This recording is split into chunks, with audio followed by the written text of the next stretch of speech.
Right. Okay. Now, we'll take a break around about 3:30-ish.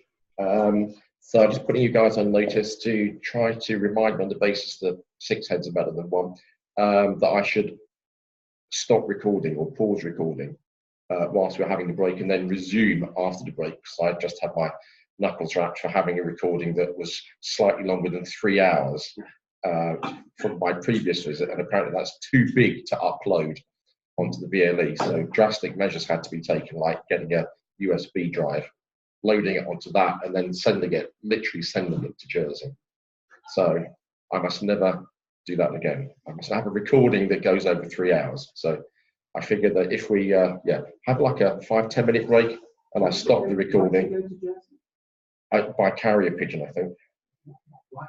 Why is it going to? Because that's where the nerve center is that controls the VLE, where the recording's going to be shown.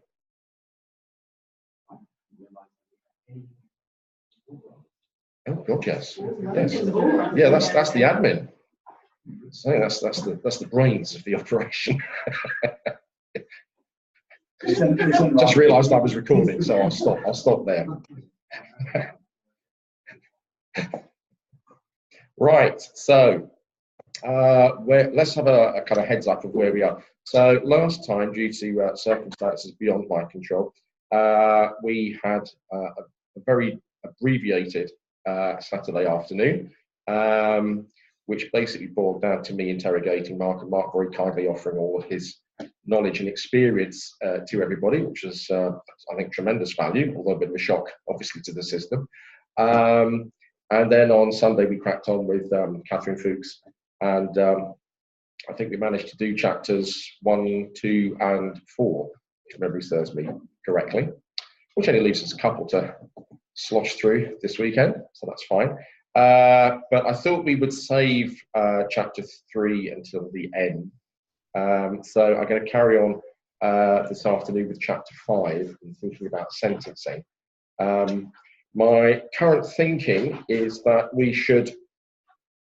I'd like to think we'll finish sentencing this afternoon. I'm hopeful of that, and then probably begin juveniles. But I'm not quite sure. I'm not convinced it will actually finish juveniles this afternoon. And you will have noticed that having kind of given up on my attempts to show bits of judgments that I'd highlighted last time on the projector, I've now gone the whole hog and actually come up with some PowerPoints.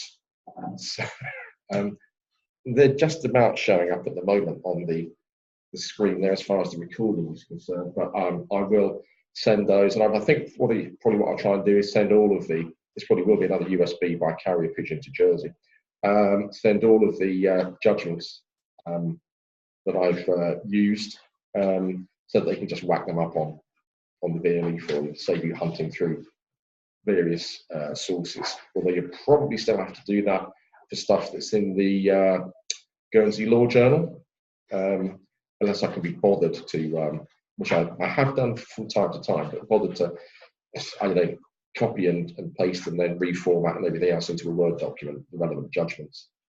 I counted 194 references throughout the whole guide. Yeah. And a lot of those are in the law journals. Some of them are in the law journals.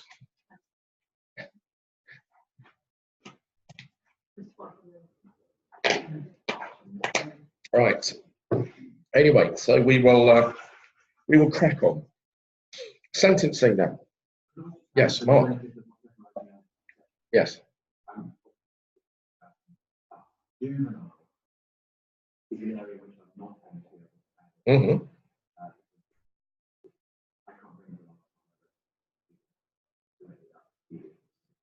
Mm-hmm. Think about it that way, then I'll leave what you and I'll come on because I'll be able to make words to maintain something old and okay. All right. Well, thank you for that steer. We'll see how we go, but yeah, I mean, I know that you're up to speed on sentencing. Yes, if only because I've seen your name in various law reports. Yes. Good. All right. So we will begin by working on, why have you done that? Sentencing and general principles. Then we'll go through the factors that are relevant to sentencing. I might have something to add to what's already in the study guide. We'll think about the sentencing process. We'll think about different courts' powers of sentence. We will have a brief visit to the notion of rehabilitation of offenders and think about how that works. And then we will look through, I think, a lot of specific forms of sentence. And then I think we might call it a day on sentencing, subject to any thoughts or questions that anybody has, and then move on to thinking about juveniles. So that's our basic plan of action. All right, so in terms of general principles then, I guess the key point for me really here is that Guernsey kind of ploughs its own furrow as far as sentencing principles are concerned.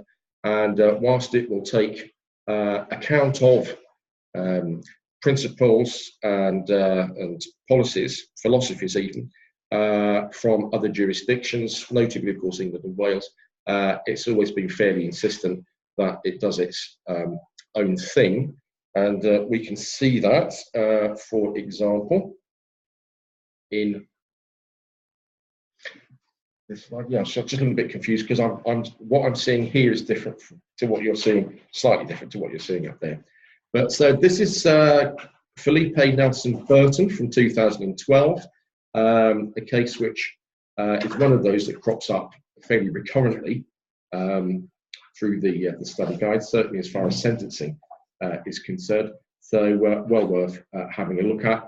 And as you can see there, the court was saying that because of the way that the criminal jurisdiction of the Royal Court has involved greater community involvement in the sentencing process than in other jurisdictions, and one can perhaps understand that. The only kind of community involvement you'd get in, say, England and Wales would be with lay magistrates involved in the sentencing process. Otherwise, it's just going to be professional lawyers and judges who are determining the sentence.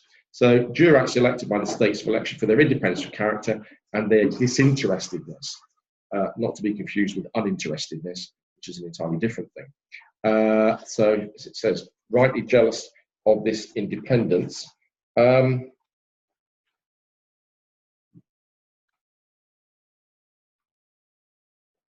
great.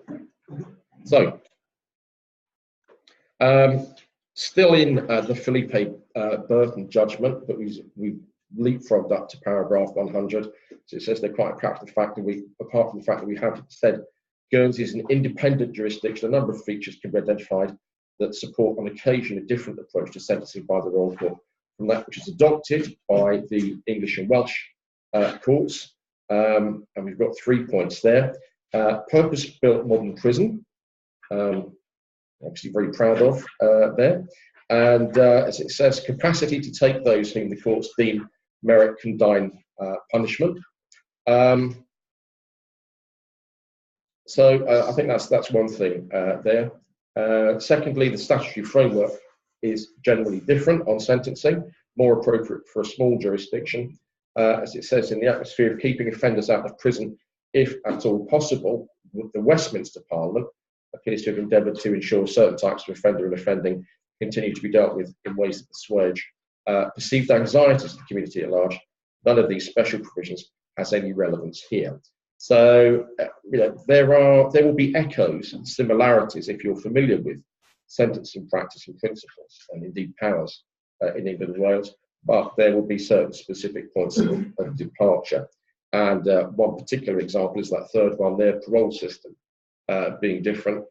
So prisoners sentenced to more than 15 months currently have the expectation they can apply for parole at an earlier stage than they would if serving a similar sentence elsewhere. And this is something that the Royal Court and the Court of Appeal kind of picked up, is the differences based on, I think, primarily size as well as facilities, but primarily the size of the population, the way that society is organised here. Maybe the focus on particular types of crime, perhaps a lesser focus on some others. I think we spoke last time, didn't we, about drug offences? We mentioned the Richards judgment and the pretty severe approach of the Guernsey courts to drug offences generally. Yeah.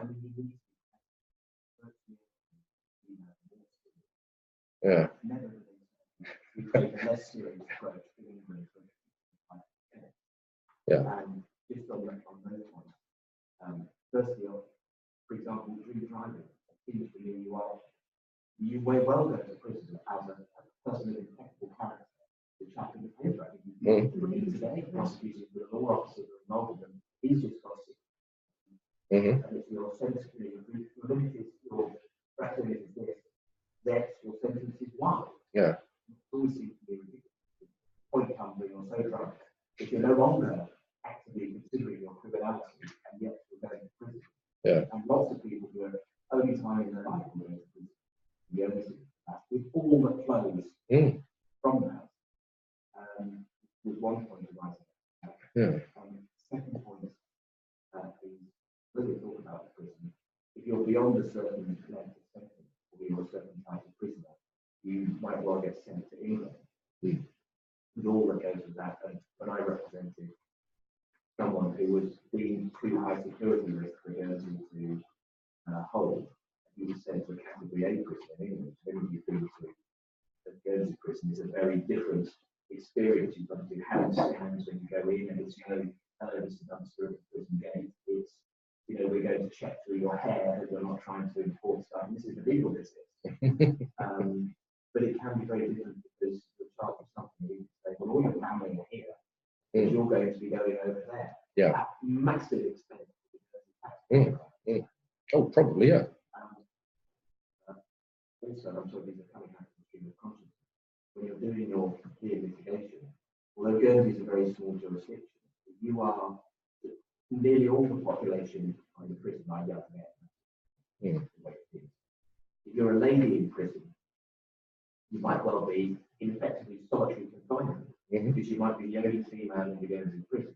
Yeah, and if you're a non-English speaking prisoner, you might be in effect in solitary confinement in Communicado, where you can't speak to anyone because you don't speak relevant language, and someone will, usually the Portuguese or Latvian, a consul may come down and see you. They're unpaid, a volunteer role. And I've always thought that's a factor which you can bring out when you're doing your litigation. A person A and person B have done the same thing, but person A has suffered much more by the result of what they do. And the final point is, and this keeps coming back again and again, it came up to me most recently when I was making an application to exclude certain evidence. And we talked to me about that last time. And we've got factors that the court takes into account. And we were saying this is a relatively minor offence. But the Guernsey court again and again says, yes, but we are our own community and we're entitled to treat subjects and everything is treated as a victim to this, particularly anything to do with financial crime. And they always want to treat this far more seriously. So you've got to start from the basis that it's going to be a much stiffer sentence or a stiffer argument if you've got that sort of matter, because of the very points which were also said. I think another point is just what you know is that although Guernsey does have yes, it's a modern prison, it doesn't have all the facilities and resources. There was a case this week which was quite interesting, where a guy who would otherwise have gone to prison was actually given a suspended sentence on condition of the FBI. He don't serve 7 months. Yes, but he was given a suspended sentence after that, and for a second offence. I thought he was. I checked the report because it was interesting that that option was given. I think it was in the press on That was outrageous. Well, one of the reasons that they cited for it is because the Guernsey prison doesn't have the facility to deal with the particular disorders that ADHD. So that's perhaps an example of where a small jurisdiction can't offer the same range of stuff that large prison in the UK might afford, and then say there are alternative sentencing options. There was another case as well, which has ended up with something unfortunate against us. Another one's bearing in mind the sentencing, obviously you won't get that in the UK. That was it was possession of intent to supply. It wasn't actually done as a drugs trafficking case. You have no right to abandon it. You've been convicted of, something more than a legal line of offence. Why should you? Why should you be staying in our community where you are clearly a pest? Some of the Facebook comments were, I'm not sure on those others. We used to have all the time. Among the number one available sentencing options for locals. You come from Jersey, you come from England for a football match or whatever it might be, you've got drunk, committed something other than the offence. The daily life of sport, you'd be put up there, is your client willing to accept a fine? Yes, right, you are hereby deported and you're not allowed to return to Jersey for 3 years. And they just take you down to the boat at the end of it. It's cheap, it was efficient. People liked it who were going because it didn't mean they faced anything worse. People on the island liked it because it's not really good. And you do still see it used in the more dark and Albany, particularly if you're up there on a busy time. So, well, how much money have you got? Oh, my client's only got £68.32 left. You'll find £68.32. Yeah. Well, yes, it's an interesting option to have due to the geography. But I mean, you're right in terms of the cost. I mean, certainly, I don't know what the daily cost of keeping someone in prison here is, but I would often say to students in London that it costs a lot more, according to the accountants anyway, it costs a lot more to keep someone in prison in England and Wales than it does to actually stay at Dorchester. I have sometimes toyed with the thought of actually contacting the Ministry of Justice and suggesting that actually recidivism would go down if they did actually just take over the Dorchester and put people up there. But, I don't know. But anyway, yes, it does seem to be insanely expensive to keep people in, frankly, not very nice conditions. But,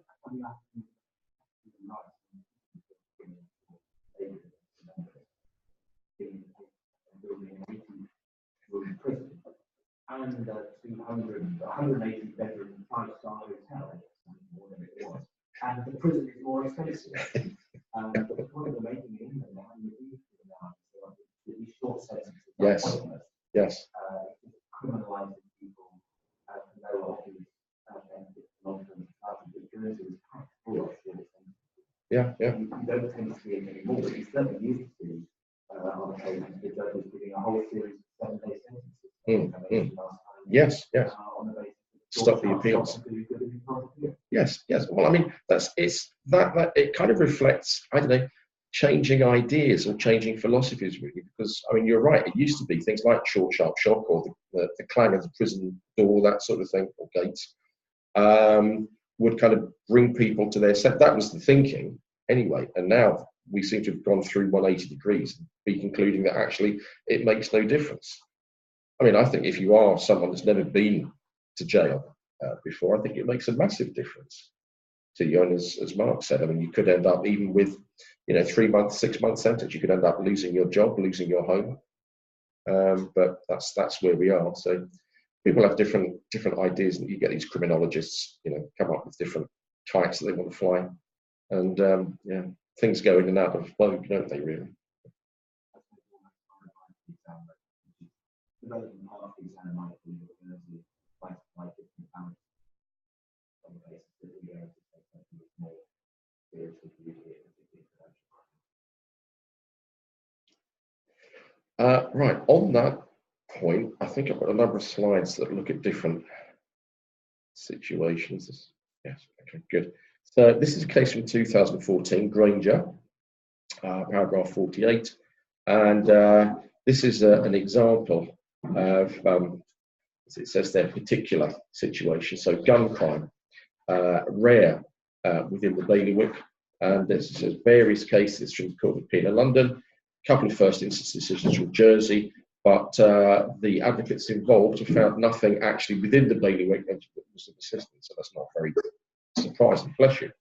so that they were going to have to think for themselves, as it were, and look at what was going on elsewhere and decide to what extent they wanted to pick up on it.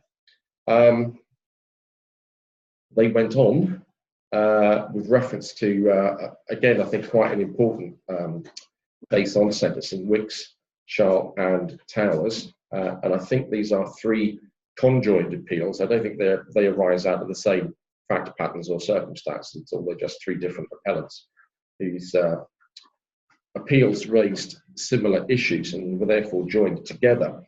And as you can see, it was intended, I think, to be quite an important decision because it was a 7-judge appeal court there. But as it says, sentencing in Guernsey is a matter for the Guernsey courts should resolutely guard their independence as a separate jurisdiction. And as you can see, just checking my spelling there, Guernsey no more has to follow sentencing practice in England than it has to follow sentencing practice in Scotland, Northern Ireland, Jersey, or for that matter, France.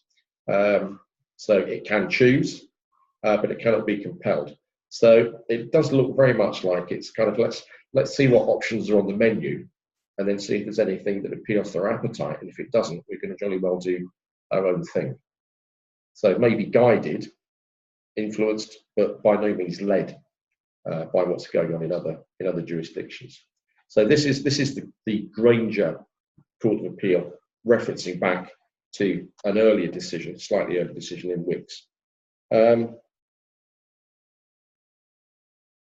What else do you want to? Yes, I think we'll have a quick look at that one as well, whilst I'm thinking about that. Yes, okay. So still with Granger, this is a reference to, again, an earlier case, Gunter, which I think for these purposes has been criticised and no longer represents valid law in this jurisdiction. But you can see there, since that decision was made, which we are going to be looking at a little bit later when we think about different factors that are relevant to sentence. And in this particular instance, it's going to be deterrence as a principle or an objective for sentencing. But since then, coming back to the case of Burton, so this is Felipe Burton again, 2012. Judgment there states, Royal Court can rightly claim in matters of criminal sentence, not bound by English sentencing decisions, exercising its own discretion. Secondly, the reference there to Ryder from 2009.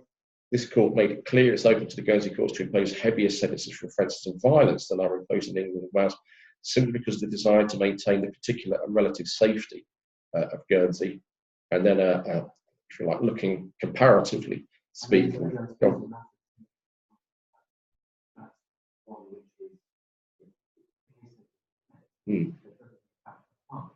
One thing to say is in terms of deterrence, and carefully considering this is money laundering offence, I quite know that really good as I might think I'm not somewhere else, I'm not going to do it. But does the heavily arrogant man outside the car fighting the bastard or to think, well, as a heavy, I might risk going to prison if I do this, I can't do it. Most of the research on criminal during that sort of territory, as most offences of violence are, you are either unable in your state or capable generally to think it through in that way. Yeah. Okay. All right. So there we are. So yeah, Granger, Burton, Wicks, I think quite informative decisions there. If we went on to 5.5 in the study guide, you can see there, just looking at who's actually making these decisions, then if we're looking at the case in the Magistrates' Court, that will be a question for the judge of the Magistrates' Court acting alone, whereas in the Royal Court, of course, it's going to be a decision for the jurats to make. And as you can see in 5.5, jurats are free to ask questions, although of course they can only do that through the presiding bailiff or whoever's acting in place of the bailiff. Defence advocate is entitled to address the court in mitigation, and so therefore the jurats would expect to receive submissions or arguments on the available sentencing options that are open to them. And just to kind of reflect on procedurally what's going on, then as you can see, it used to be the case, but hasn't been for some considerable time now. I think, as it says there, since 1950, that the prosecution would play an active part in proactively arguing or presenting argument for particular sentences to be presented. That still happens in Jersey, but it, as I say, it hasn't been the position in Guernsey since 1950.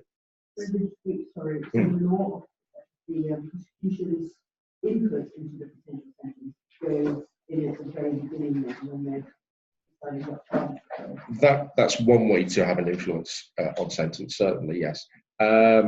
They obviously they'll still be responsible for presenting things like defendants' criminal record to the court, and there's also authority to say that essentially they should, I hesitate to say oversee, but let's say keep a watchful eye on what the court's proposing, or indeed has just pronounced, in order to make sure that it's, I suppose, legally valid apart from anything else, and also, I guess, to make sure that it's not too out of kilter from what everybody was expecting. And is the goal or purpose to simply bring a prosecution, or to make sure that the crime that they think has been committed is adequately dealt with from prosecution to sentencing and more ongoing witness? Yeah, well, I think that, I mean, yes, certainly if you think back to our last meeting, when we looked at the guide for prosecutors there, certainly in terms of selection of charges, there was an onus on the prosecutor to consider the seriousness of the offence and what might be an appropriate scale of sentence or type of sentence, and therefore what charge would open up that possibility to the sentencing court. So I think you're right, Julia, in the sense that it's the onus for the prosecution is very much to make sure that they make the right call as far as the original selection of charge is concerned, because that's the most direct input, really, and maybe even number of charges as well. It's probably worth looking at Prosecution Law from 2004. Law sentencing one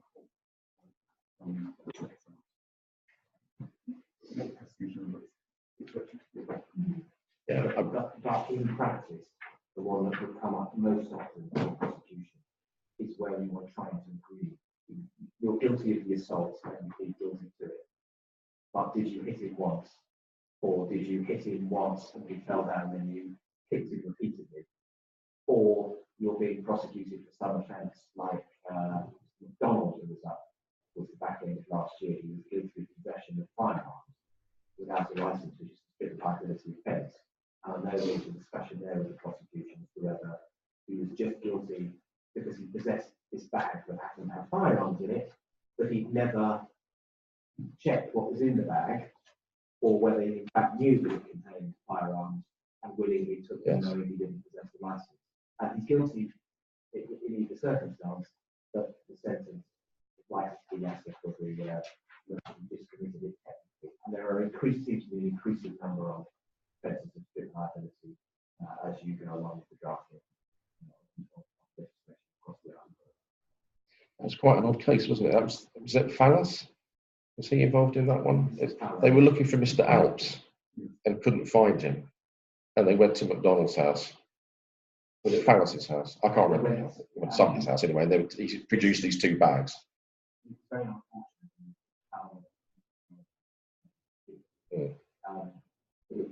It was an odd one in that there was a series of firearm offences and indeed other drug offences which were ultimately charged, but ultimately not proceeded with, which were nothing to do with Mr. Fowler. All his charges, and because there was one joining, the Fowler got dragged along, and whatever the judge said, I can't put the business in danger of painting the connection, certainly not going to press. At least gave the impression that somehow there was an intermingling. Yes. It didn't help. There was this very peculiar thing with the chap who was found burnt out hard or something. Circumstances which are still very unclear. Okay. But yes, so to just kind of wrap up that point, yes, I entirely adopt Mark's observation that, yeah, the basis on which, if there's a guilty plea, the basis on which it's been tendered and agreed is very important. Obviously, the prosecution plays a significant part in that happening, or indeed in refuting it, and we end up with a Newton hearing to determine whose version is correct. And I think the other point about that really is that as part of the sentencing process, which we will be coming on to fairly shortly, coming back to the point that David was making about the practice direction, which walks you through the sentencing process in the Royal Court, the prosecution's opening statement is something that if there's a guilty plea, they will be laying out the circumstances of the offence, maybe dealing with things like motivation or intention, that type of thing, in order to provide a basic understanding the factor pattern for the jurors to then kind of assess seriousness and culpability, those sorts of things. Okay, so I think that's probably it for that. So maybe move on to the factors that relate to sentence. And perhaps this is a point where maybe I could ask Mark or David if they have any thoughts on this, because the first thing that I've written down, 5.6, is the court should begin its decision making by selecting a starting point sentence. Now, sometimes the court talks about starting point, sometimes it talks about an initial point for sentence. But I'm not entirely convinced in my mind that this is something that the court always does with every type of offence, that it is happy to have a starting point. You may have a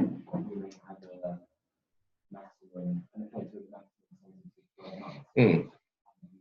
That could be guilty. And a month therefore gets snowed off, therefore my maximum is 8 months. And how come you giving me 10 months? Yeah. And they say, well, actually, no. What the law has given is a maximum sentence, 12 months, and you are within the maximum sentence. It doesn't mean I don't have to start at a higher point to work backwards. Yes. I think there's been some exactly that question. You can see both sides of that. Yeah. No, they don't always.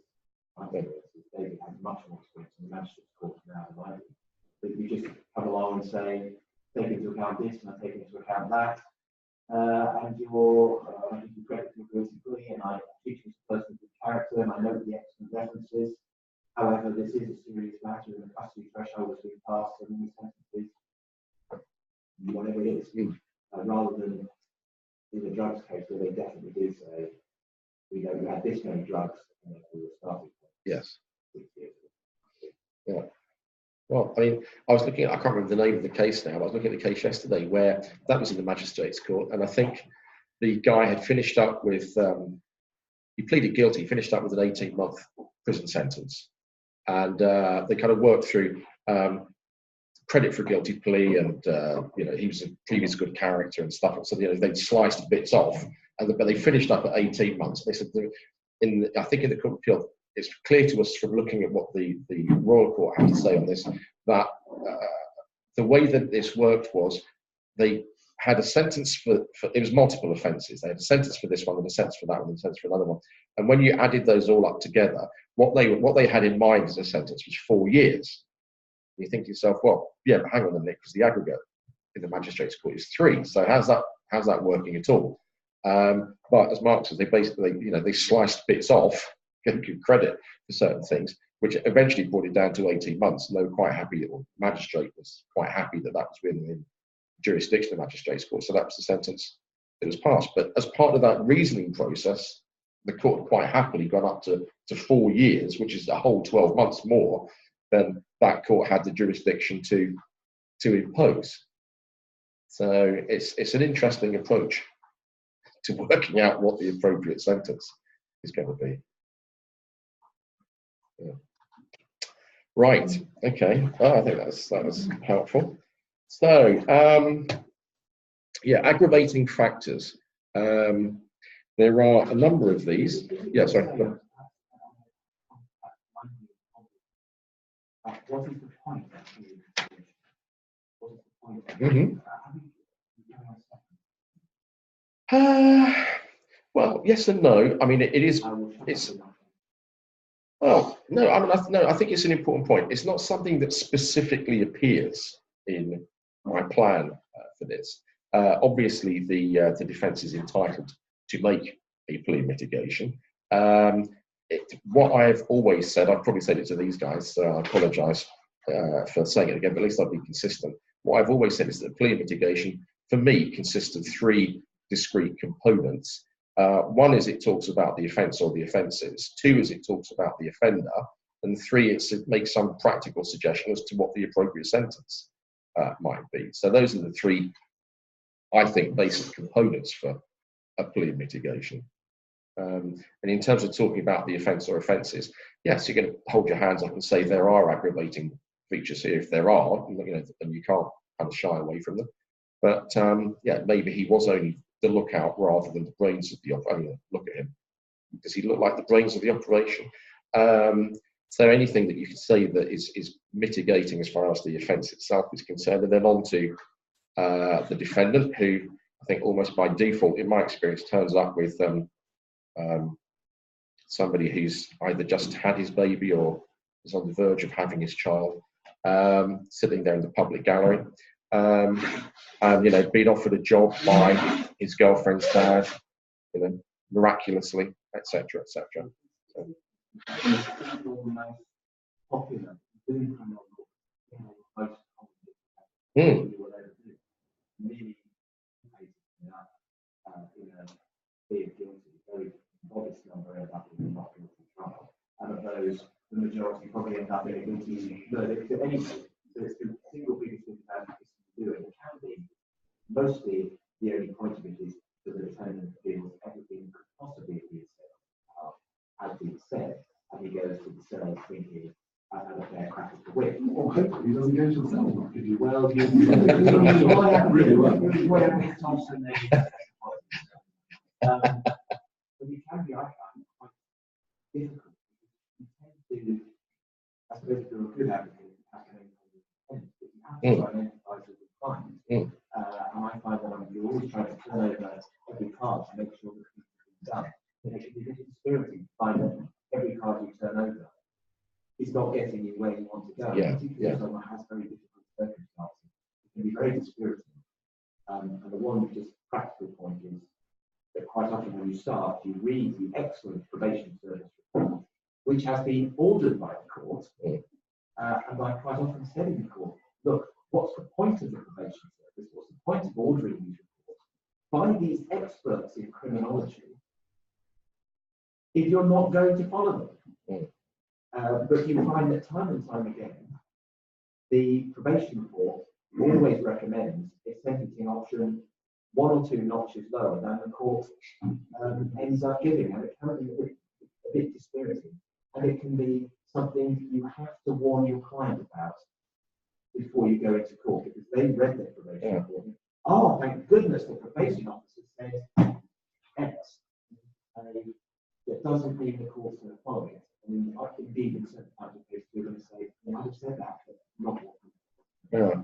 Well, that's interesting, because that does kind of suggest that maybe the probation officer kind of seeing this as they're playing a role in almost a negotiation process. So they're kind of underbidding, knowing the court's going to slightly ramp it back up again. So they're depressing it. I don't know. It may be. I mean, very more experience on the cases coming up in the national court than I do. I think that's my experience in the Royal Court. They could have just said, prison is inevitable.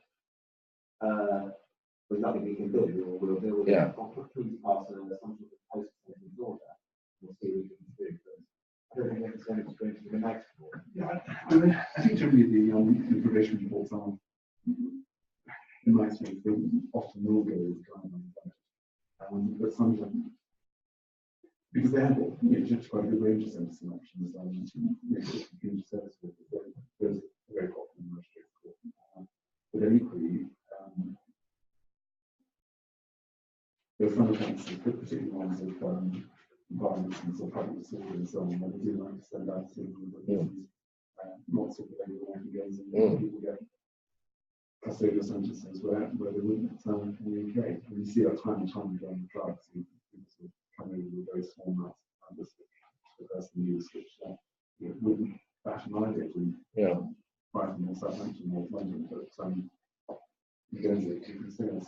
Well, I mean, again, I think it kind of calls to mind what the objectives are that the court's trying to pursue in terms of identifying an appropriate sentence to pass. I mean, Guernsey doesn't have the kind of statutory declaration of what the objectives of sentencing are that England and Wales have had since as far ago as 2003, when the Criminal Justice Act finally got around to actually publishing objectives for sentencing. But I mean, if from a probation officer perspective, obviously, I would imagine that they're tending to focus much more on the individual and what would be suitable or appropriate for them. Whereas, as you suggested already, the court might be more disposed towards thinking kind of what the public interest is and public protection, incarceration and therefore incapacitation. So it may reflect different sentencing priorities, perhaps, in terms of the court diverging from what probation officers suggest.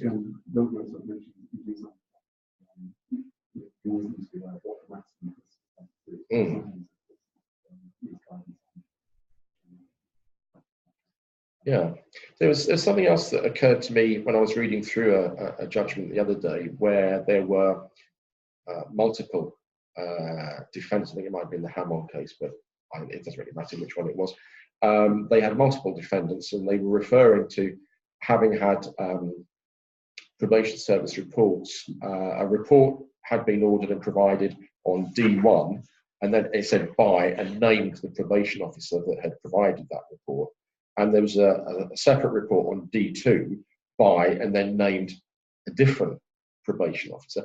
And they didn't actually kind of go on and do anything with that information. But it just, as I was reading, I thought, well, I wonder whether there's some kind of subtext here that the court has it's different because you've only got very few courts and therefore very few people sitting in those courts. And therefore, I'm imagining a relatively low population of probation officers. So the courts will be hearing, the same people in court will be hearing from the same probation officers time and time again, much more so than in England and Wales, obviously. And I wonder whether, as I say, perhaps there was a slight subtext there that, reports from this probation officer, we tend to, I think it was, yeah, put to one side a little bit. Okay. A view. I don't know, but yeah, it was just interesting to see them naming. Yeah. Well, I just wanted. I've never seen them naming probation officers in a court judgment before. But it might just be it's a small friendly place where we all know everybody and we like to give them a name check, from time to time. I don't know. Yeah.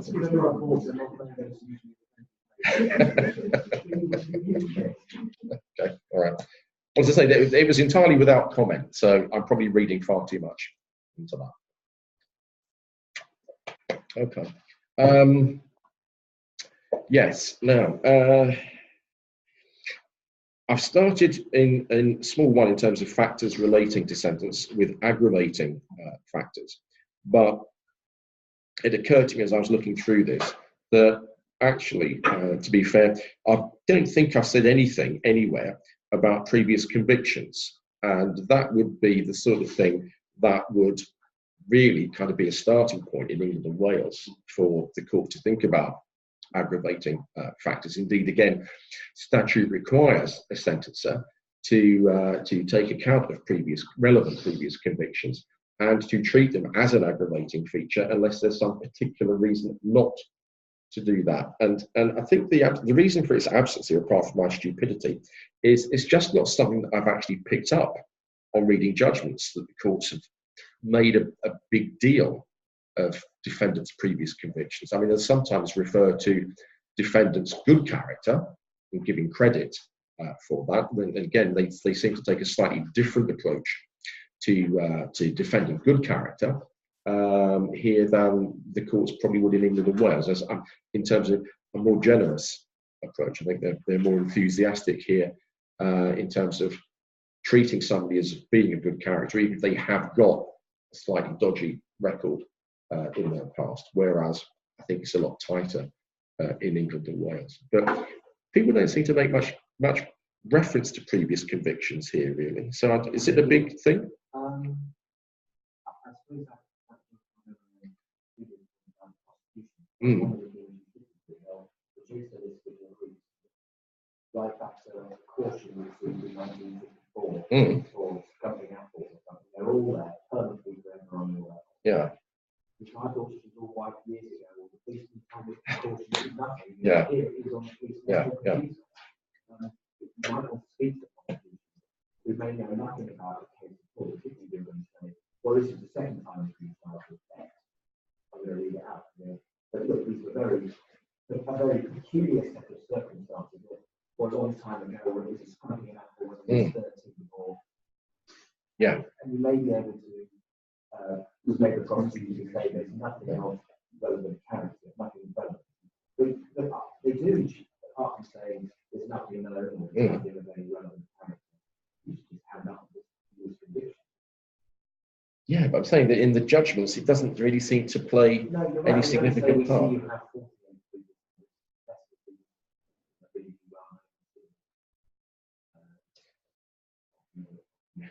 Yeah, but even then, when they do say something like that, you can almost hear them sighing as they're kind of saying that, oh, dear, again, you're here again. But it doesn't overtly seem to then factor into their determination of what the sentence is going to be.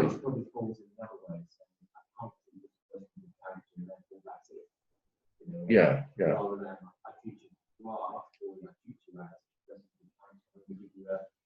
An unspecified discount rather than saying I would have given you X, but I only do X plus Y now. Yeah. I mean, in terms of things like general aggravating features, we would have the role that you played if it was a group offence. Were you the ringleader?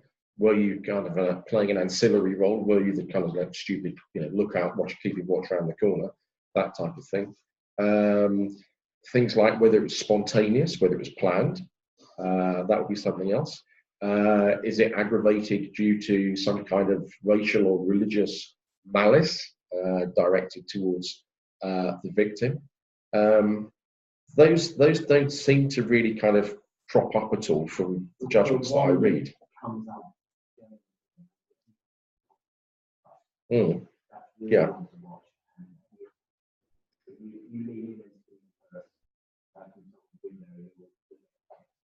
You are the carer of old lady's house.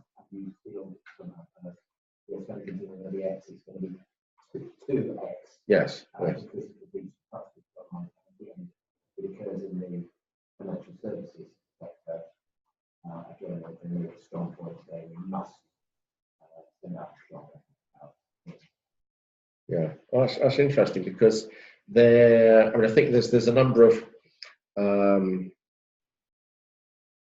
of family-based sexual offence cases that would involve breaches of trust or quasi-trust there. But there's a particular case that crops up in my mind because we will be looking at it this afternoon, called, I think, Borghese, which is a woman who was a carer for an old military chap, brigadier or general, something like that, who was in his 90s and blind or virtually blind, and had taken a couple of checks out of the old man's checkbook, made checks out to us. I mean, she basically kind of razor bladed them out so that it was very hard to detect if there was a check missing from the checkbook, made them out to herself. But I mean, I would say fairly piffling amounts, like only 1,500 quid, £3,000, something like that. But the court, we won't be looking at it for that purpose, but the court in that case, I remember distinctly, kind of picked up on some of the language that had been used, I think, by actually the defence advocate in a bid to, if you like, be candid and realistic and pragmatic in their mitigation. But there was some.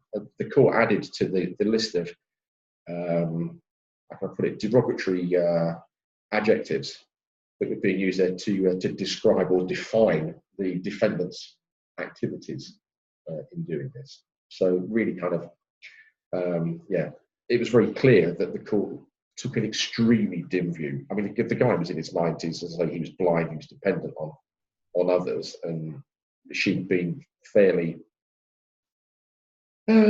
blatant in her dishonesty. I mean, it was, I think, a massive breach of trust. She was a carer for him, so they were very, scathing in the way they described her, their attitude or their take on what she'd done. Something.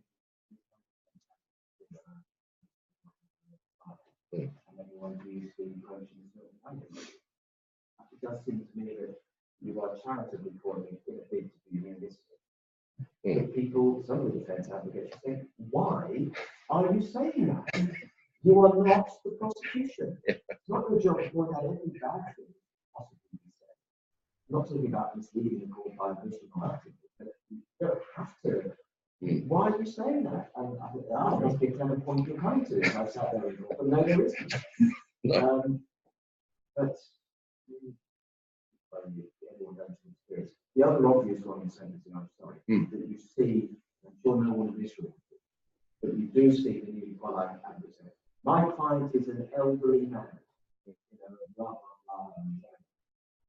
He's 64. He's younger than the person who's not treating themselves as an elderly person. And you almost can't help yourself. Yes, at death's door. Yes. Don't send him to jail. He's not got much time left on this mortal coil.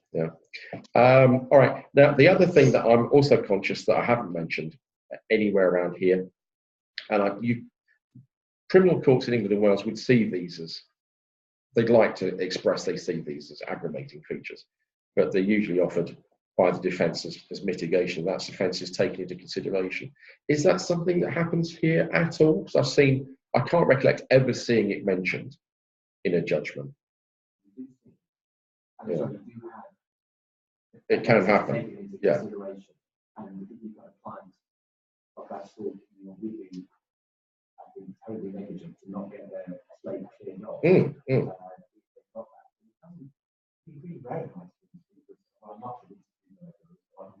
I've got another first case I haven't called before, that people actually say that. Fine. All right, well, so we will leave that and come back to what we've actually got in the study guide then.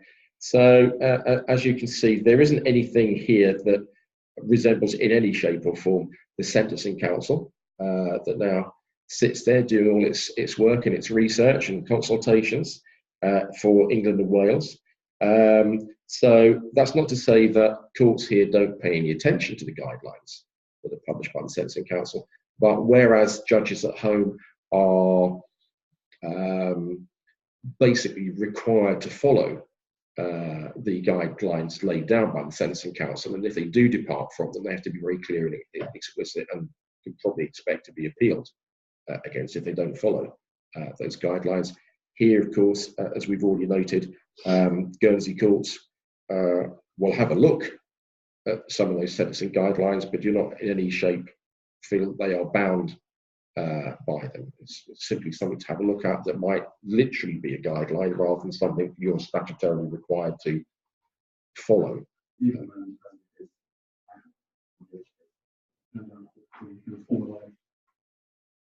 the magistrate had actually drafted those things. Well, there you go. Okay. Now, let me see.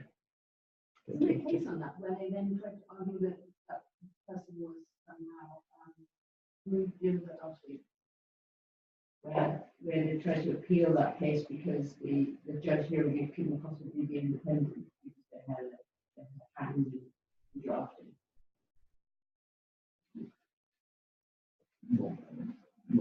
That's not what the whole is. The one that was a civil one, or Yeah.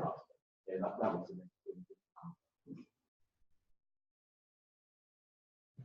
and just to quickly come on to the other two, don't forget we mentioned the other thing which is difficult because it doesn't appear anywhere. Is the way you can get a meaningful reduction in sentence is if you plead guilty. And if you offer assistance to the authorities.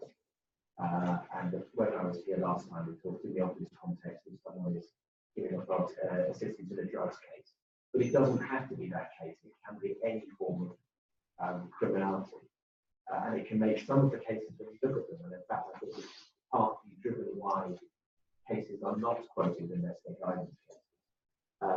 So, well, how come A in cases involving A and cases involving B, and both appear to be young men who's 28, who've done about the same thing? Why have they not?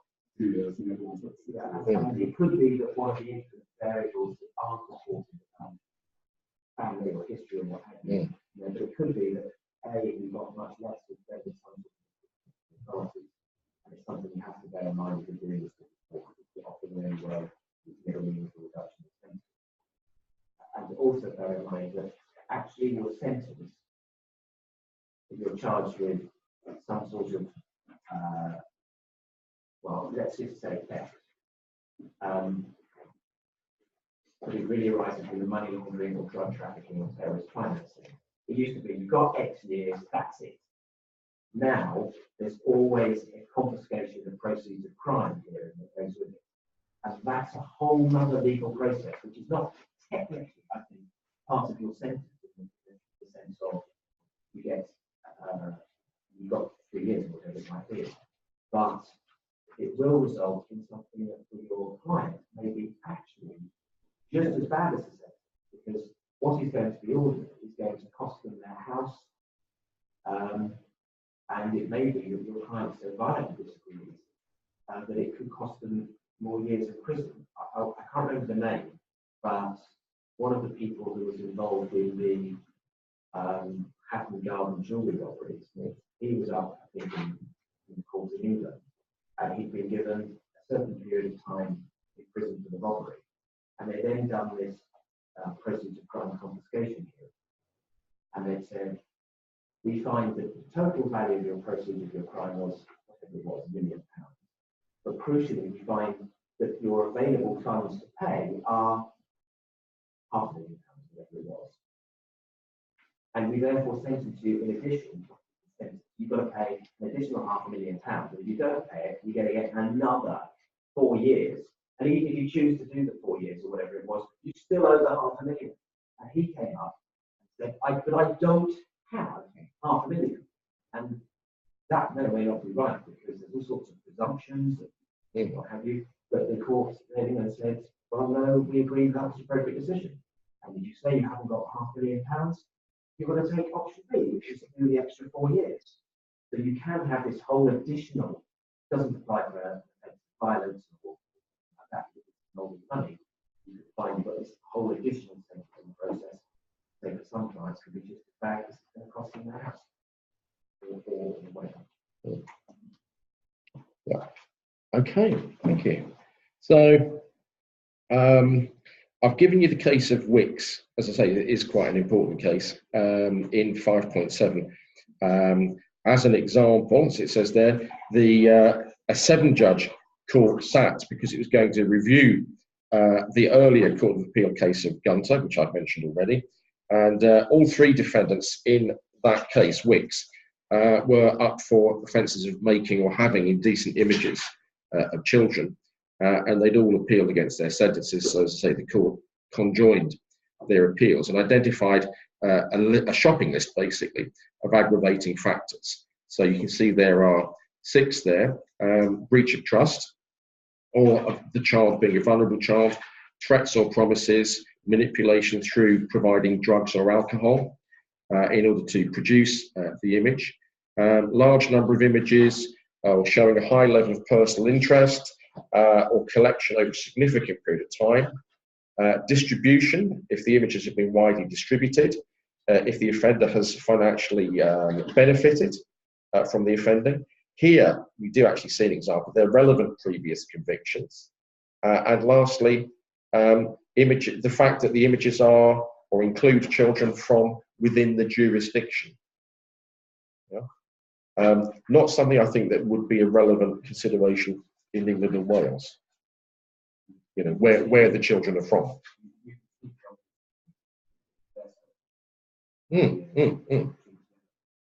No. Yes. You're only involved in those. you should think carefully, because you don't have to have that. Yes, you don't have to take cases just because you've been appointed. Some of them are absolutely forbidden. And usually you don't have to get involved, but then you get these photographs and they say that we're going to categorize them on a scale, and that scale will be relevant. And you either say, well, I accept that it's level, whatever it is, or there's an argument about it. You're going to have to look at those pictures. And some of them are really, really disturbing. Yeah, yeah. But if you're going to represent someone, you can't do it half cost, and it might be worth asking yourself, a bit like we would say, do I have the skill, time, and experience to handle this case with Suliza? But am I able to get involved in this? Some of them I found really disturbing.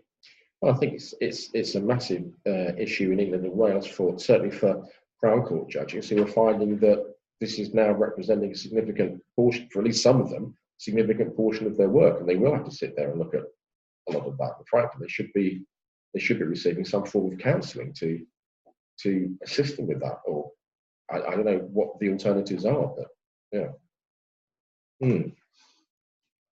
All right, 5.8. Court of Appeal considered whether the age or ages of the children involved ought to be an aggravating factor. Yeah, sorry, David. Yeah. Just on the disability, I think it's now the UK Sentencing Council, ABC classification system they use for deciding how serious they are. Previously it was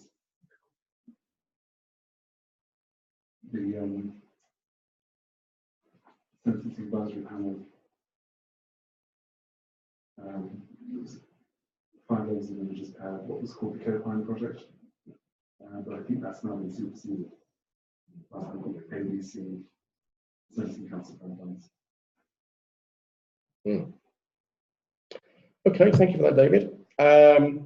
So yes, age. Court of Appeal said in the Wicks appeal that the proper way to treat age is to regard all children of whatever age as deserving of protection, provide severe sentences in these guidelines for those who contribute to abusing or exploiting them for sexual purposes. So age per se was apparently not a factor, or not an aggravating factor, but you would imagine that if, frankly, the younger the victim, that's got to be of some consideration.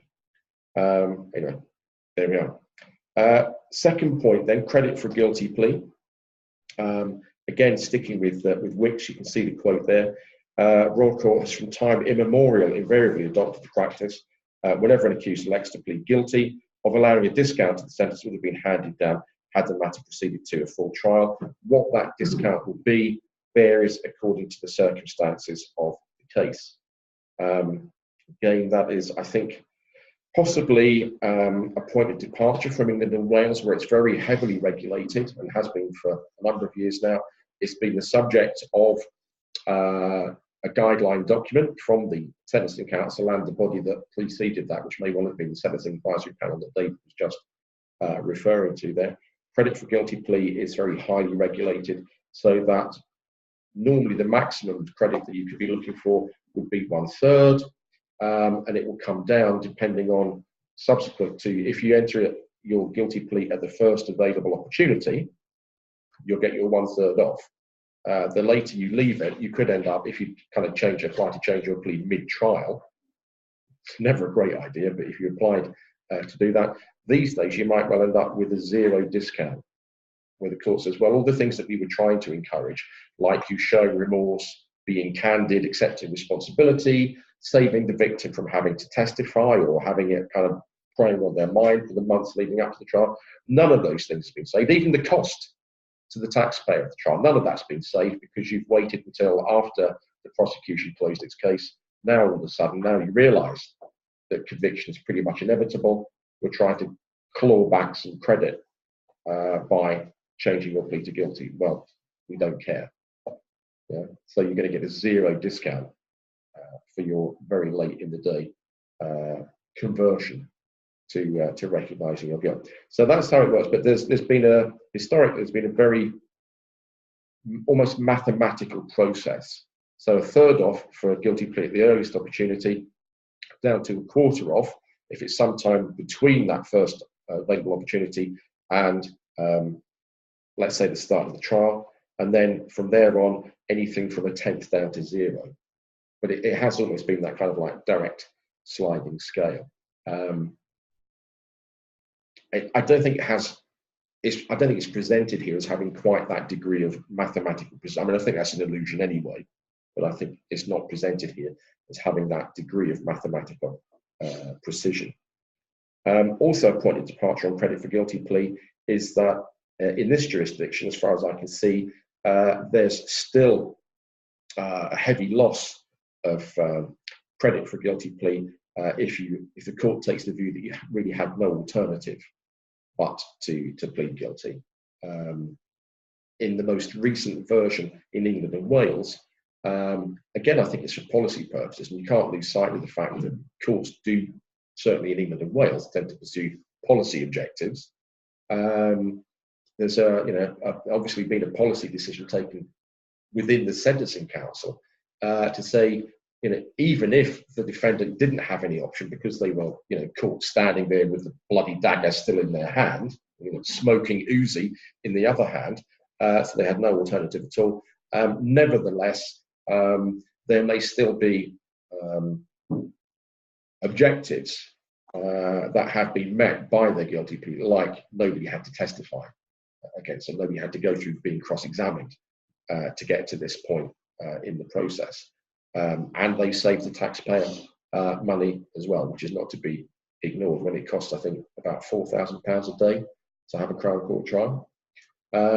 So the most recent set of Sentencing Council guidelines in England and Wales will not make a distinction between the person who pleads guilty, where it's looking at the prosecution evidence is looking a bit shaky, quite frankly, and the person who pleads guilty when everybody agrees that it was a slam dunk for the prosecution, going to be a conviction, come what may.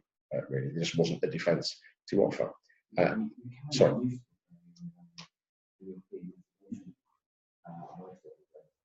Actually, because you do hear sometimes where your client had a little choice. And you say, well, actually, my client had every opportunity to write a defence because the prosecution case is weak. However, he accepts that he did the horrible act with the child or whatever it might be. Sort of circumstances where it might very well be difficult to prove absent a guilty plea, and you should be prepared in case the judge says, well, you have no choice but to plead guilty. You say, well, actually, you say that, judge, that's not right. Could have run this defence, could have run that defence, could have run the other.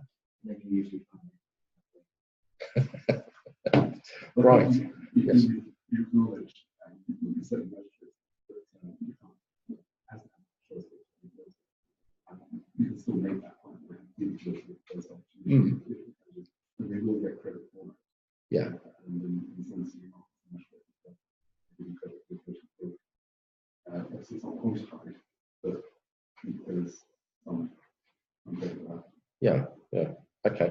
I mean, I've put into 5.10 as a for instance the case of Waterman, which was a importation of drugs case. As you can see, the Court of Appeal noted that the judge in the Royal Court had allowed less than the full 1/3. That was obviously a very timely plea guilty. Less than the full 1/3 because the defendant had little alternative than to plead guilty. Bear in mind the drugs had been put into his car in his presence and in the presence of Guernsey Border Agency officers. Is that why you got a quarter being caught red handed? Is that the case? I think that is the case, yes. Good. Yeah. Loading drugs up. Yeah.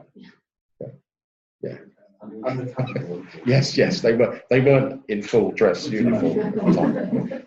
Yeah.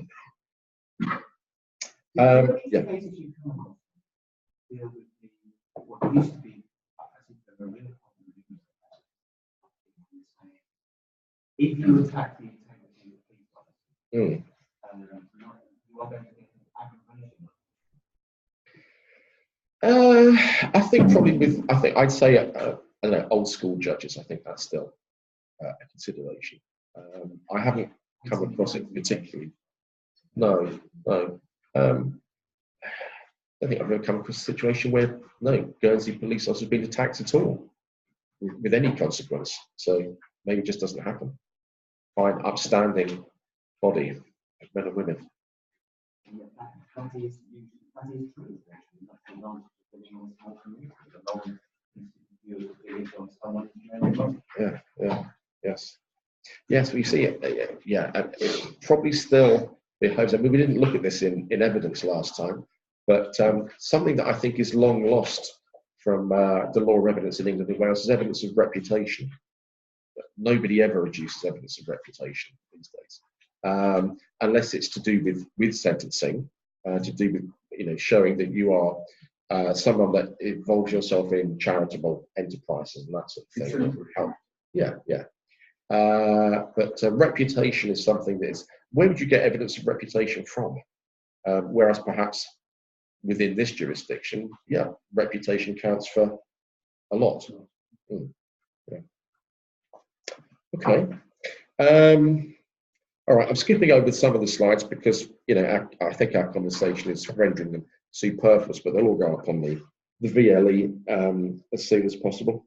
So our third factor then, disparity. This is again a fairly standard point as far as sentencing is concerned, and we've already kind of mentioned that a little bit. That although you may have several defendants charged with the same or closely related offences, nevertheless their roles may differ, their histories may differ, their personal circumstances may differ as well. So from time to time, disparity may be a legitimate form of disparity. Let's have a quick look. Sorry, I don't have any way to go over these without clicking on them, so I have to just click through them.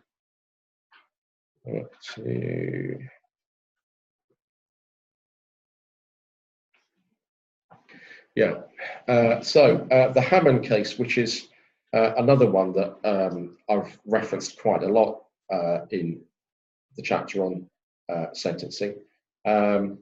As you can see there, just in those two paragraphs, particularly the first one, Judge Finch right to take account of the fact that Hammond took a lead role in the assault. So this was, I think, 4 defendants, if memory serves me correctly, all I think fairly young. Hammond was only, I think, 16 at the time of the offence, as was one of his co-defendants. But notwithstanding that he was one of the youngest, if not the youngest of the quartet, as you can see there, the case was that his role was a leading role, and it was his blow to the victim's head that brought her to the ground, where everybody seemed to join in then kicking and stamping on her. So that is a point of distinction, of differentiation in terms of the role that's being played by the defendant.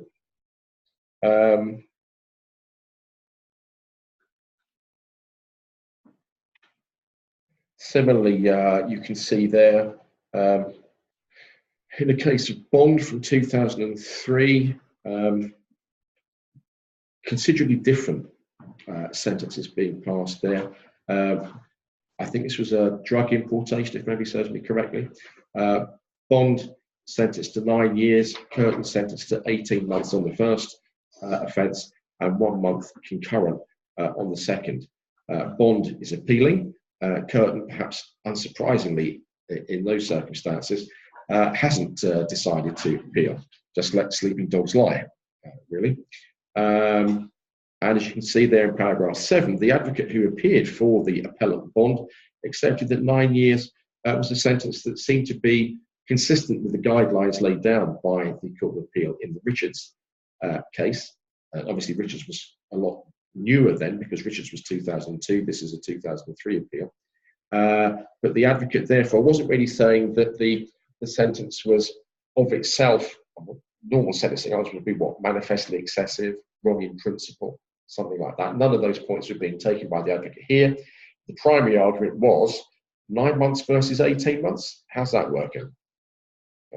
So that was the argument. I don't think it succeeded, if memory serves me correctly, but that was the argument that was run there.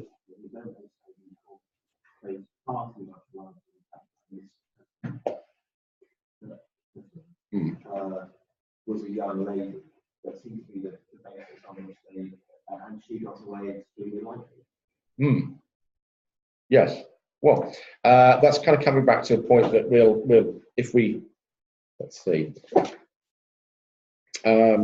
look at 5.14, you can see that bond is the decision of the Court of Appeal where they obviously took the defence advocate kind of at face value and spent a lot of time thinking about disparity situations. You can see there's, what is that, 13 different principles that the court in bond came up with. And maybe that 13th point is the one that I think was significant here. 13th point, there is objectionable, because I'm talking about what's acceptable disparity on the facts and what's objectionable disparity. So point 13, there is objectionable disparity where an offender has received a sentence which is not excessive for his offences, which is probably bond here, but the co-defendant whose culpability is not significantly different has received a less severe sentence, which is unduly lenient. Now, I think it was in bond that the Court of Appeal noted that there's no comparable process in Guernsey where in England and Wales, the Attorney General could refer what they considered to be an unduly lenient sentence to the Court of Appeal for some form of redress or at least reconsideration. That possibility doesn't exist in Guernsey. So if Curtin was dealt with, if you like, in an unduly lenient fashion, nobody had the power or the ability to do anything by way of changing that. But it's possible to say, and that's what the court said, objectionable. And when it says objectionable disparity, of course, it means a disparity that we're prepared to engage with and do something about. If Bond's got his 9 years and Curtin's, sitting there wherever she's sitting with 18 months, thinking I've done all right here. Well, yeah, she's safe, but he's quite cheesed off. If their background is basically the same, if there are no distinguishing features to justify that kind of differential, getting off for 5 times as long in jail. So yeah, so that was an objectionable disparity. But if we just quickly come back then, 5.13, Court of Appeal stated, still in bond, that disparity of sentences frequently relied upon as a ground of appeal, and I'm guessing it's typically relied upon, like here, by only one defendant. Yeah, the comparator tends to not be bothering to appeal. So, skeleton argument produced by their advocate must, so it's going to have to be a skeleton argument, must make clear with some precision and detail what the claimed disparity is, how it is said to have arisen, which of course means that you're going to be dependent on the reasoning process as stated by the original sentencing court. Advocate must ensure the Court of Appeal has before it all the material that was before the sentencing court, so the court can consider the arguments on disparity with the benefit of being able to examine the same material as the sentencing court examines. So, in other words, put the appeal court in exactly the same driving seat as the first instance court had. But just to maybe pick some of these points out, point 1, there's no objectionable disparity if D1 receives a sentence of imprisonment properly reflecting his culpability, and D2, as a result of circumstances special to D2, is dealt with by means of a non-custodial. So the fact that one is sent to jail and the other isn't sent to jail is not of itself a reason to interfere with D1's sentence if there are circumstances peculiar to D2 that make the non-custodial sentence there an appropriate one. Again, second point there, sentence to different terms of imprisonment, no objectionable disparity if that reflects greater culpability on the part of one defendant than the other. Point 3, no objectionable disparity if the difference is justified by a significant difference in their ages. Yeah, so maybe an older, more experienced individual, and it's kind of like the what can I think of, Fagin and Oliver Twist, that sort of thing. Yeah, So you've got a young, innocent individual. Although, of course, there's going to be probably different records, different criminal records there in that situation. Mm. You are waiting for the fact that one of them is 25 and one of them is 55 is a big difference. No. Right, okay.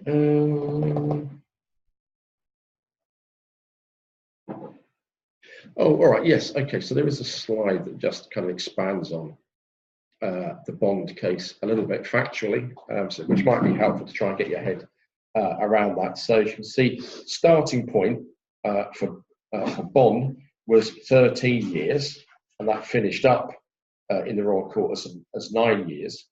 Curtin's starting point was, what, less than half of that, 5 years, finished up as 18 months. And the Court of Appeal said the disparity of starting points and end points as well is obvious and remarkable. The Court has no doubt the sentence imposed on Curtin was much too low.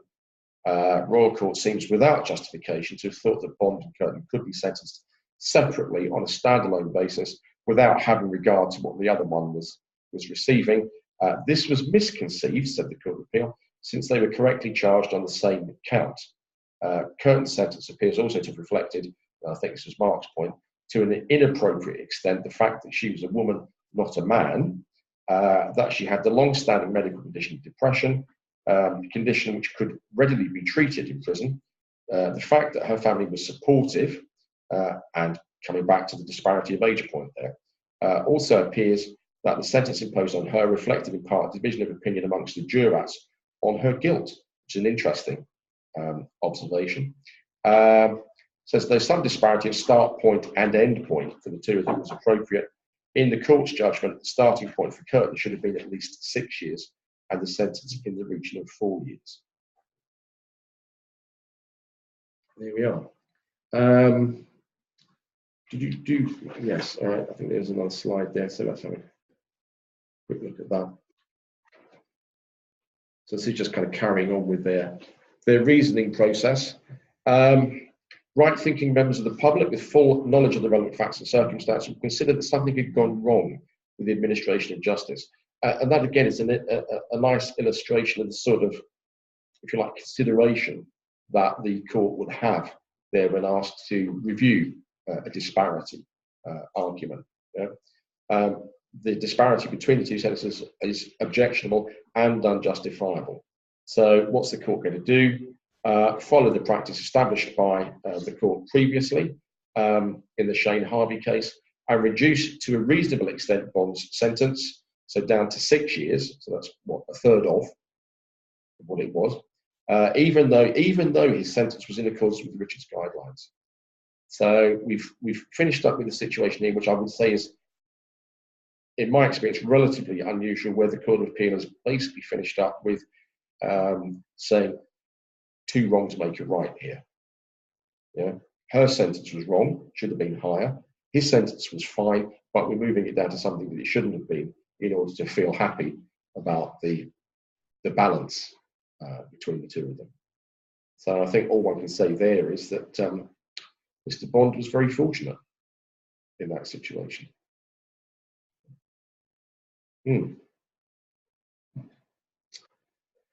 Okay, all right. That's it, I think, in terms of disparity. Unless anything else to say about that? No? All right. Offending on bail. Courts never like people who commit offences on bail.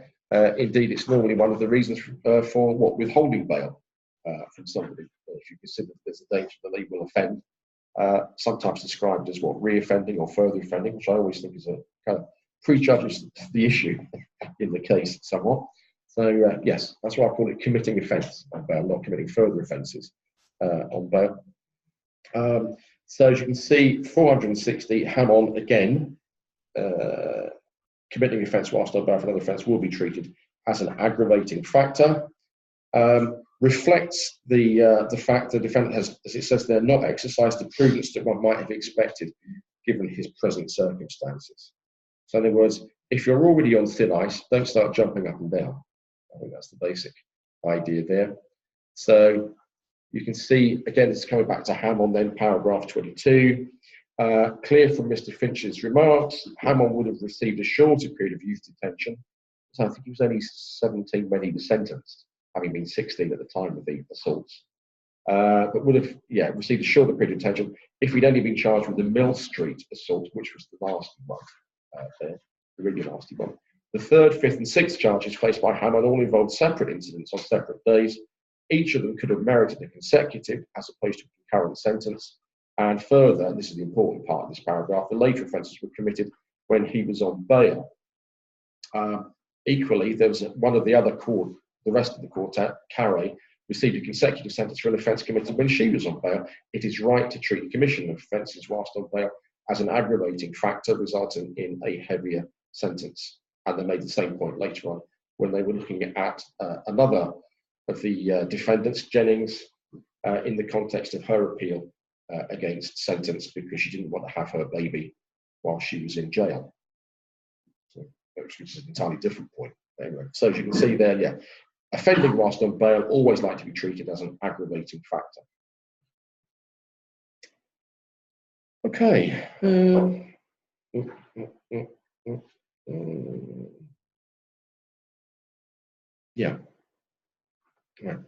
So, deterrence, our fifth.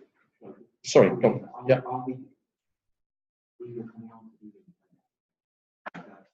Yeah. As such, well, I will be, but not until probably the very end of tomorrow. But if you want, by all means, say something now. One of the most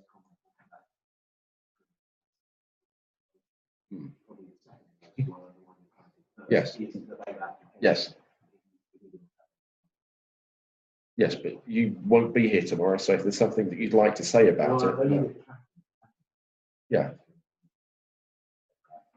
Okay. And it's not always easy because you don't need someone to attend this beforehand.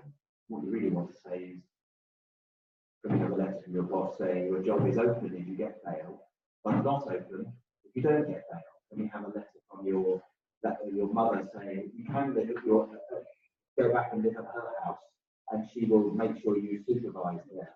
And we talk about whether you're willing to accept curfew so you don't go out. And we find out a bit more about the offence or your previous conviction.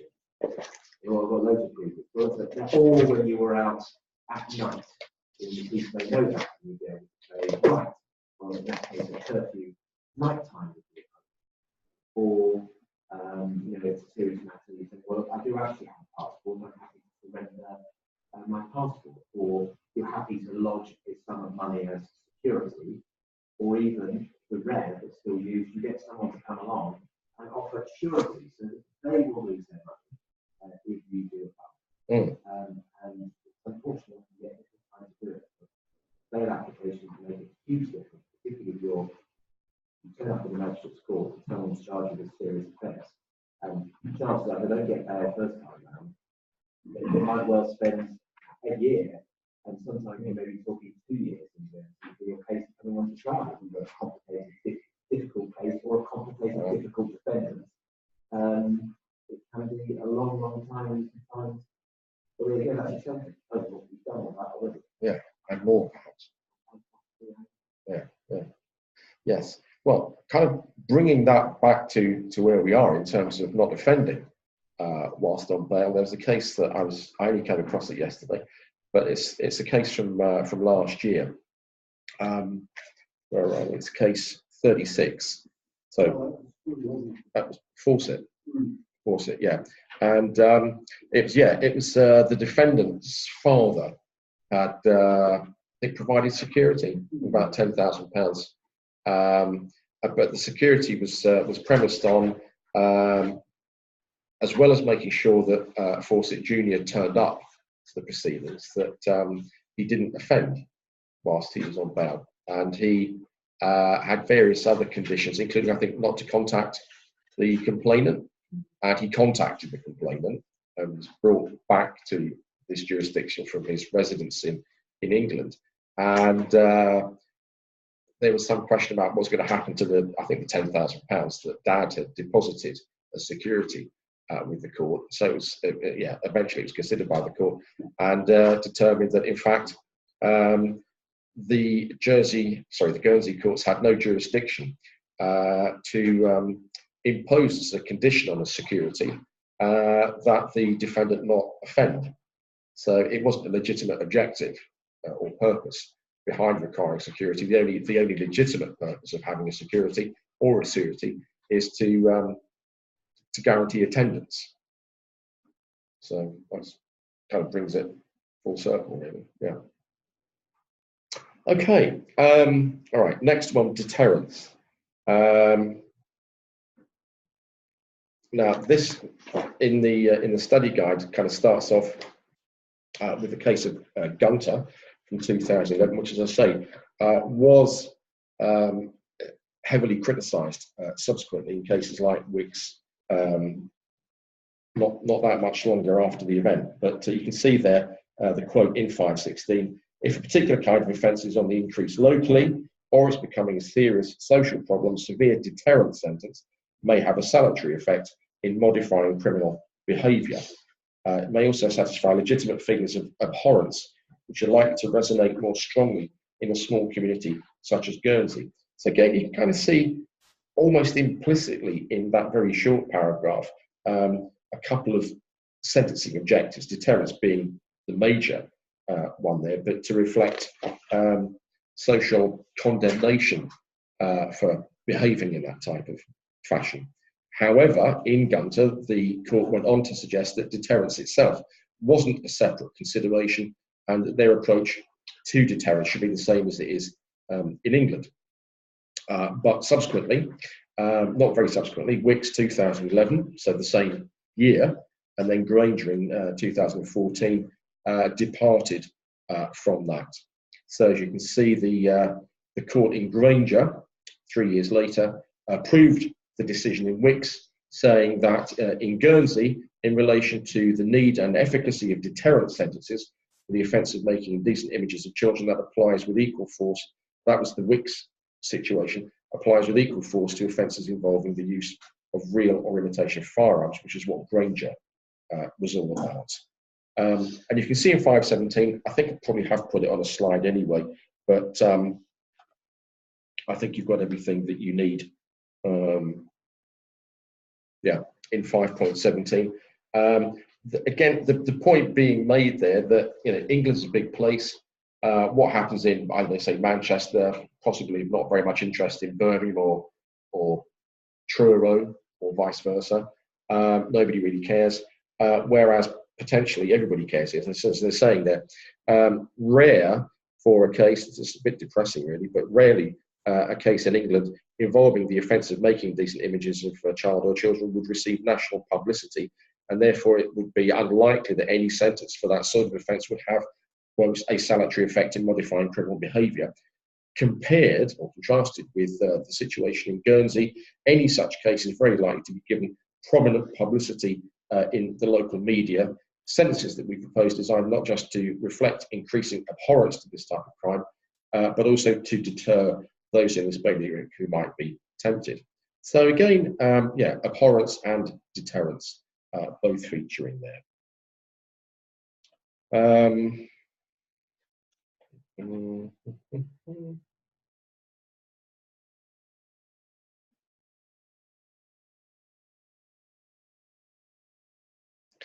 Yes, I think before we go on to the next point, I will just see if I can take us to a particular slide. Yeah, because having mentioned previous convictions earlier, there was a reference in the Wicks case to, as it says there, previous convictions. In the view of this court, the particularity of this offence, which was possessing indecent images of children, renders general bad character less relevant as an aggravating factor than might be the case involving violence or dishonesty. So again, we're getting a little kind of side view, as it were, almost there, of general bad character as being an aggravating, or more likely to be an aggravating feature in a case involving violence or dishonesty. But otherwise, general bad character is not being significant here. But as it says, on the other hand, any previous conviction for a sexual offence with a child or towards a child, or previous conviction for making or possessing indecent images of children should, in the view of this court, significantly aggravate the offence. Yeah? If the offence itself has other aggravating factors, that may well justify a sentence near to the statutory maximum. Yeah?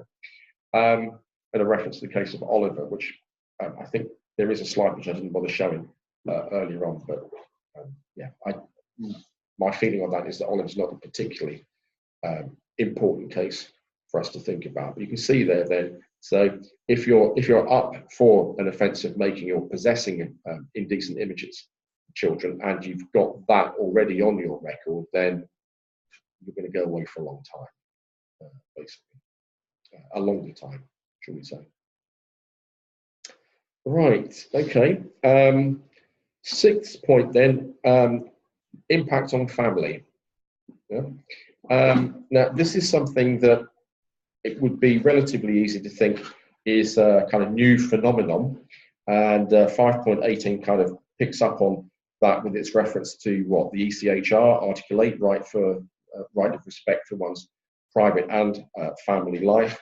But the courts in Guernsey have been, I think, fairly explicit that they don't regard this as a new arrival in terms of factors in sentencing, that Guernsey courts have always taken account of family circumstances for the offender and the impact that a particular either type of sentence or severity of sentence may well have as far as the defendant's family are concerned.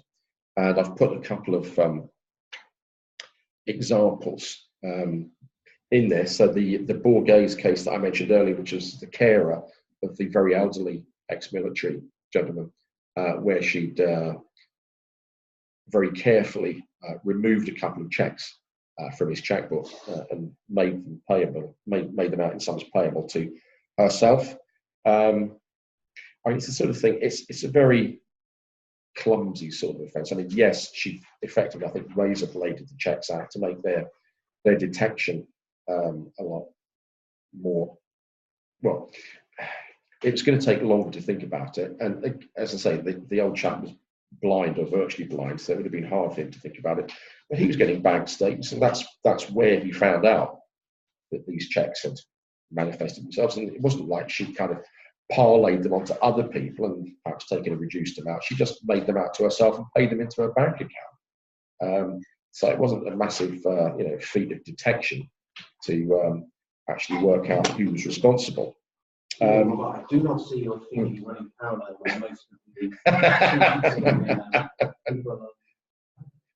No, I'm not suggesting that that's relevant to such. I'm just saying they're very clunky offences that she's committed there. But no, I mean, Bourgaise is the one where the Royal Court was very, or I think the Court of Appeal, in fact, was very condemnatory in its language of Bourgaise. But conversely, maybe, I'm not thinking about it, maybe it had to be very accusative in its choice of language because of the thing that it was going to do there, which was to take a very unusual approach to the sentence there. It's a little bit opaque because they made the point that because of the family circumstances, there were children involved, they couldn't go into a lot of detail about anything at all, really. I mean, frankly, it's amazing when you think about it. It's amazing they actually published a report with Bourgaise being named there. You know, children would be identifiable there. But you can see there, the defence advocate submitted that the judge of the magistrates court hadn't properly prioritised or balanced the needs of the children or the possible harm to them of, I think, Mrs. Bourgaise being imprisoned. And I'm going to say only for a term of 6 months. I think that was fairly short for the offences themselves. But as you can see, it was suggested, this is again by the defence advocate, very strong personal mitigation relating to the position of her children. And that meant that Article 8 of the ECHR was engaged. And the Royal Court had indicated, I mean, this is, Bourgaise went to the Court of Appeal, but the Royal Court indicated that it had taken account of the 9 points from the English case of Petherick, from 2013. I did actually put these onto the next, I think, 2 slides, so we might just have a quick look at those. But if we just stick with Borghese for the moment, then court satisfied that the Petherick points were all considered in the Magistrates' Court, although I think maybe the Court of Appeal took a slightly different view as to the priorities to be given to the various considerations there. But as it says, that guidance, the Petherick guidance, can probably be applied by courts in Guernsey when sentencing persons when there will be potentially some infringement of 2 or more other people's Article 8 rights. So it's not really interested particularly in the defendant's Article 8 rights, but those who are around them, particularly family members. So as it says there, this means that more information needs to be provided to the sentencing court than has perhaps historically been the case. Probably have an impact on the costs associated with reaching decisions that are compliant with Article 8, but one of the prices that this jurisdiction has to pay in order to, as I said, bring convention rights into domestic law. Yeah.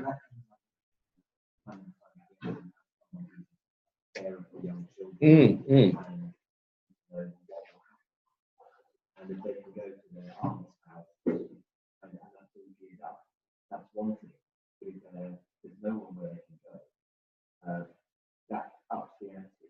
If the family has 4 children, then you can probably get a report saying that actually there are no foster families available who will take 4 children. So not only are they still going to be taken away from their, let's say, mother, but actually the siblings will be split apart as well, which is double. Some, or whatever the opposite is. You also see it arising sometimes if people are in Guernsey, but they are not of native Guernsey stock. And you're saying, well, if breadwinner goes to prison, actually you need to take instructions because the family have no money. And they're going to have to leave the island because there's simply no way. And we've got all this problem with if you're living open market, as some people are, it doesn't necessarily mean you are a wealthy resident of the island. You may be living in the other end of the open market, lodging house. And you may say, well, actually, what's going to happen? You're going to have to leave. Dad goes to prison. Mum cannot afford to stay because she can't work anymore because Dad can't offer monthly assistance and all the rest of it. So you're going to have to leave and go back to somewhere abroad. It may be Latvia, it may be Madeira, in light of the people across on the island. Therefore, they're not going to be able to visit that. So you're going to have months of separation. Plus, you may have that you say, well, actually, the children, this family have been here now a number of years. Yeah. Actually, children are going back. They don't speak Latvian, whatever language it might be. yes. And yet you're sending them back somewhere they can't speak the language. These are all Article 8 mitigation points you will need to have ready to deploy it. In a similar way to the Borghese case that Rob was talking about. Okay. All right. Let's just finish off the family thing, and then I think we probably do need to have a short break just to catch our breath. But so these are the 9 points from the English case of Petherick. I'm not going to go through them all in detail. They will be on the presentation that goes on to the VLE. But I think one of the important considerations is that second point there. In all cases where it's suggested that Article 8 is engaged, the right approach is to come up with those 3 questions. And the court in Borghese suggested that actually with those first 2, they were important, but usually straightforward to answer. Is family life being interfered with? And is that interference in accordance with law and the pursuit of a legitimate aim? My spelling's gone horrendously wrong, hasn't it? Within Article 8. So important questions, but should be fairly straightforward to come up with an answer to those 2. But the third one is the tricky one there. Is that interference proportionate given the balance between the various factors? And Petherick goes on to kind of consider that in more detail in another 6 factors there. Yeah.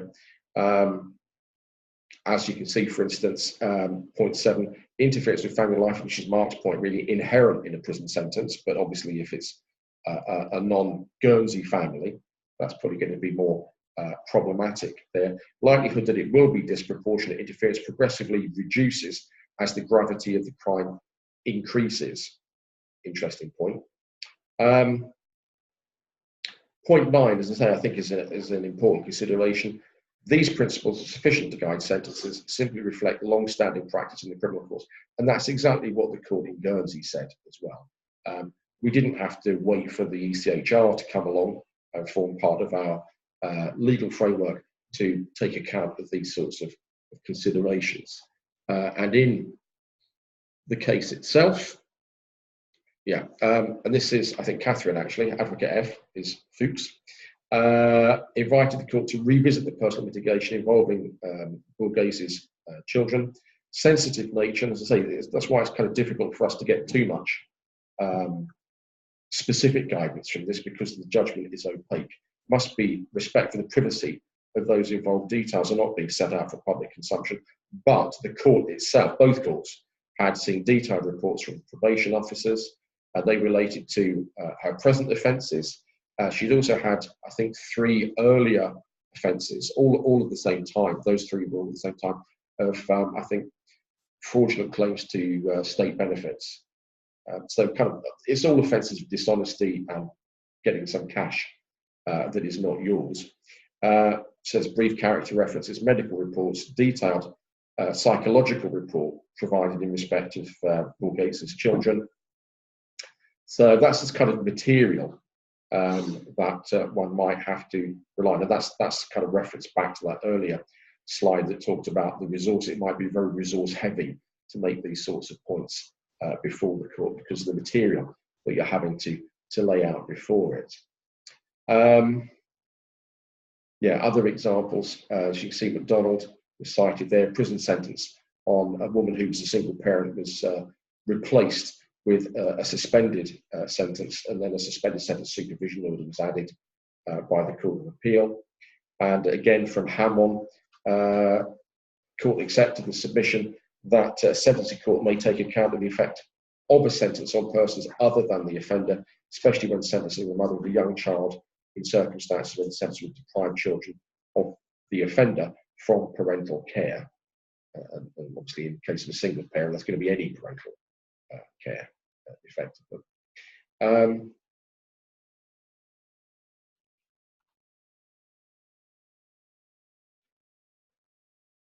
Can you do anything? You're not going to do anything. Oh, no, you've gone too far. Right. So, court takes the view that the approach to sentencing a person with articulate rights should follow the principles set out in the Petherick case, subject to consideration that should be given where a sentence is available once the appropriate length of a custodial sentence has been determined, whether to suspend that rather than making it an immediately effective custodial sentence. Yeah. So that was the situation as we had here. Truly exceptional circumstances, it was said in Borghese, which again kind of makes you think clearly there was a lot more going on here than is apparent on the face of that judgment, because there will be defendants coming up fairly frequently, one would imagine, where Article 8 rights could be argued as a kind of factor, a relevant factor to determining sentence there. But they were described here as truly exceptional and entitling the court to therefore suspend what would otherwise have been an immediate custodial sentence. So, I think, as I say, that's the sort of thing where they are really kind of making a point that this is kind of almost a standalone situation rather than a kind of run-of-the-mill situation.